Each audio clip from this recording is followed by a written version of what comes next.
There's a lot of great things happening at the South Carolina Ports Authority. Today, I talk one-on-one with President and CEO Jim Newsome for this edition of Quintin's Close-Ups. And if you haven't already, subscribe to my YouTube channel and like Quintin's Close-Ups on Facebook. Jim Newsome, welcome back to Quintin's Close-Ups. Quintin, thanks for having me. You're very welcome. Obviously, you're the President and CEO of the South Carolina Ports Authority. That's true. And, you know, there's so many things going on with the Ports Authority right now. Let me just jump right into it. FreightWaves.com says this: the South Carolina Ports Authority, SPA, sees the cars parked at its terminal as a drive towards pre-coronavirus days. Let me ask you this, Jim. How many cars have been parked during the health outbreak, and how many were parked before the virus? Well, so the cars on Columbus Street are exports mainly for BMW and Volvo. And I think the good news there is that while the automotive industry did struggle between, say, March and June, July, due to the virus, that they're back at full production today. In fact, I think if you talk to BMW today, they're making as many or more cars as they have ever made. So that's why you're seeing an increase in volumes. And I think our August car volume was up over August last year even. So they're back at full production, and that's why you're seeing an increase in vehicles parked at Columbus Street. As a matter of fact, the SPCA, the South Carolina Ports Authority, said its busiest July ever for vehicles handled shows the strength in its roll-on, roll-off vessels sector and signals a, quote, return to normalcy at automotive plants throughout South Carolina and the Southeast. What were the most popular vehicles? Well, I mean, we are heavily influenced, obviously, by BMW. I mean, the largest BMW factory in the world is in Greer. And I think what you have seen, and really to their credit, I mean, the premium European SUVs are selling still like hotcakes. I mean, they make a great product. It's desired around the world. So I think they have had less of an impact from the automotive market decline in the world than any other type of brand. And let me ask you this: what's the strength of the roll-on and roll-off sector in Charleston? Well, I mean, again, the strength we are as a port. When you look at auto parts, not roll-on, not set-up vehicles, or you look at auto parts and containers, we're the second largest port in the country to handle auto parts. It's behind only LA, Los Angeles. But in our case, I mean, BMW exports 70% of what they make. So they make about 410,000 vehicles a year, and they export 70% of that. And probably 80% of those exports come through here. And then Volvo is a newcomer, obviously. They make the S60 here, and they're importing and exporting. And they will start making, I think, the XC90 here next year, and that should lead further to volume increases. So it's an important you asked me a question. At any one point in time, we've probably got 10,000, set up vehicles parked on our terminal for export. We get about 800 to 900 vehicles a day from Greer. Wow. And you said this, quote, we are encouraged by some signs of initial rebound in our container and automotive volumes, as well as an increase in imports and a decline in blank sailings. You said this, quote, however, a more substantial recovery is dependent on the duration and intensity of the economic impacts from the pandemic and ultimately on a vaccine. We're hopeful for a stronger rebound throughout the fiscal year 2021. Let me ask you this, Jim. What were the declines in the blank sailings?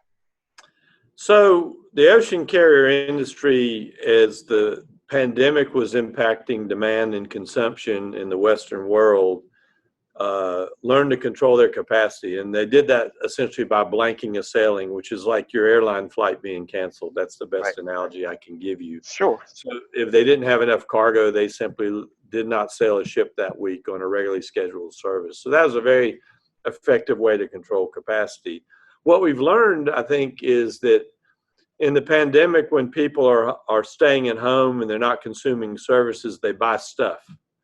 So people are buying goods, and they're buying a lot of goods online today. So consumption is actually going up. It's a pleasant surprise for all of us. August was a busy month in the U.S. port industry. We think September and October are going to be busy. But then beyond then, it's a bit uncertain because we we're seeing demand we had not expected. So is that demand sort of being front loaded? Or are we going to have an inventory hangover relative to the holiday season?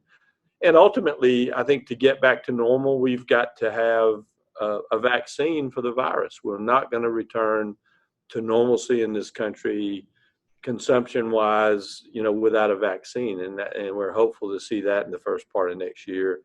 And we're not that dependent. Obviously, we're not dependent at all on the hospitality industry and things like that, which are really impacted by the virus. So far so good, and I think we've done a lot to grow in the retail segment here.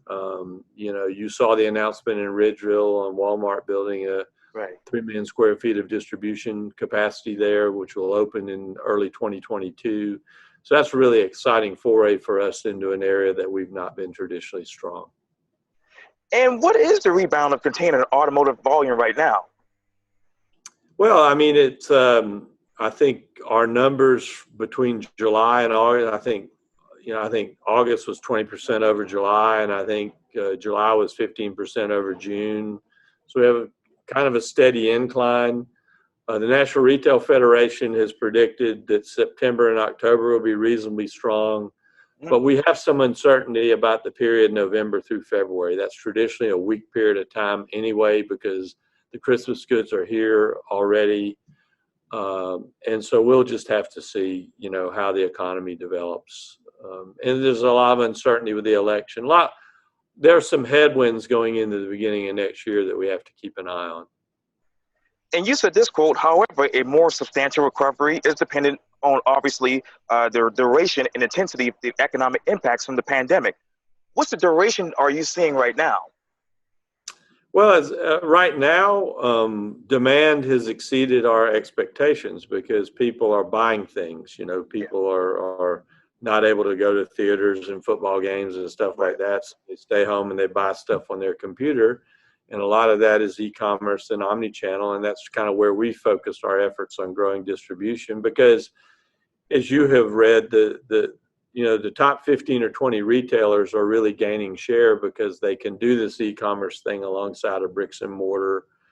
And they're just adept at doing so. Exports a bit different. Our exports are more dependent on the emerging market consumption. And that's down a little bit still. So American exports are rising standard of living products in the world. Diaper pulp goes to make diapers. Diapers are a rising standard of living thing in lesser developed countries. So that's is something that we have to watch. And then I think overall the strength of the sustainability and the strength of our economy is ultimately dependent on getting the virus under control. And knowing for certainty what happens with the election, basically, what's going to be the future of economic policy in the country and things of that nature. And also from FreightWaves.com, it says this: South Carolina Port says it moved 99,431 pair containers, boxes of any size, in July. That's up 12% from June, but still down year to year. The 71,053 pair tons handled at the Port of Charleston in July was up 13% year over the year.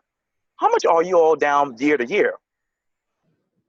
Our year to year import volumes are down about 8%, basically. So we typically measure import loads more than anything else.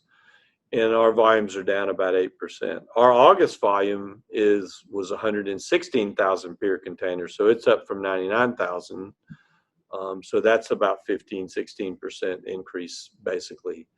So we are seeing month over month increases in volume. And we, again, think September and October are going to be pretty good because we get forward forecasts from retailers and things of that nature, which show, and this is the strong season because holiday goods come from Asia in this time.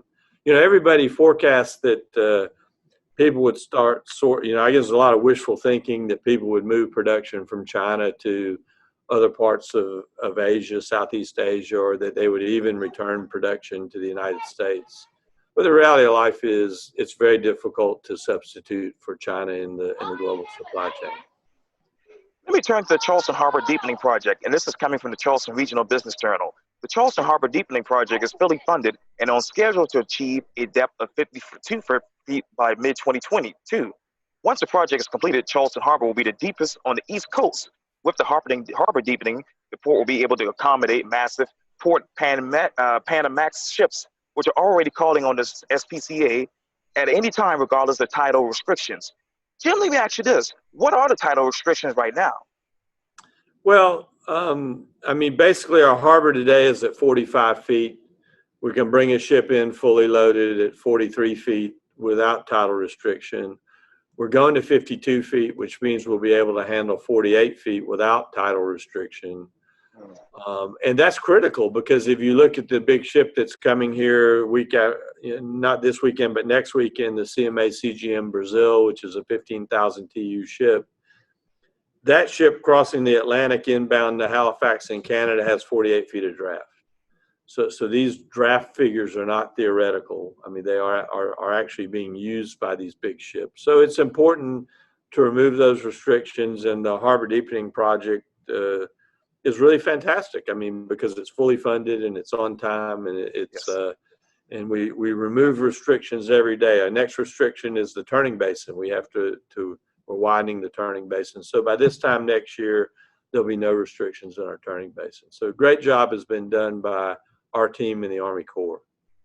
And according to the Journal, of the 5 dredging construction projects for which contracts will be awarded by the Army Corps, 3 have been awarded so far. The final 2 are expected by the end of the year, according to your Ports Authority. What are those 2 projects? Well, so contract 4 has just the bids have been opened, and that is going to be awarded after it's verified, I think, later this month. And so that's the segment from essentially the Ravenel Bridge over to the new container terminal.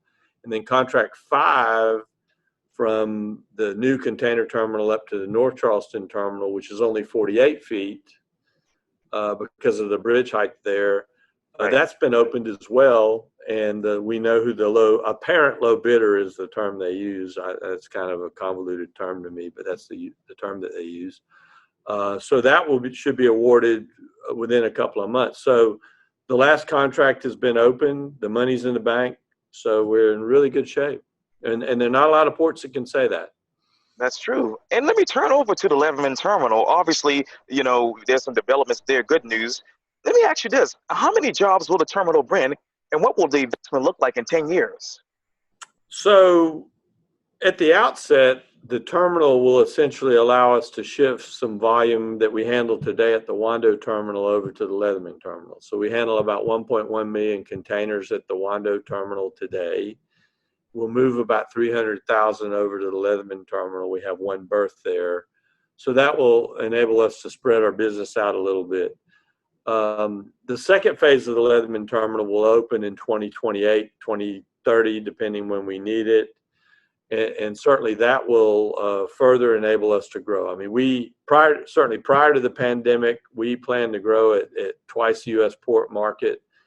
We still plan to do that, but the pandemic has adversely impacted port volumes for a year, which will take some time to recover.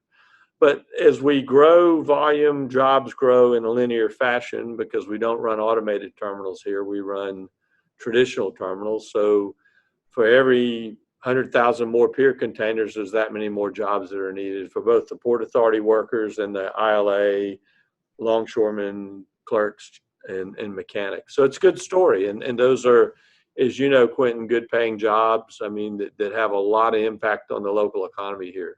Truckers as well. We probably have close to 10,000 direct jobs in the local economy here that are maritime related. Jim Newsome, thank you so much for your time. And again, welcome back to Quintin's Close-Ups. Quintin, thanks for having me, and enjoy the rest of the year. Take care. Likewise.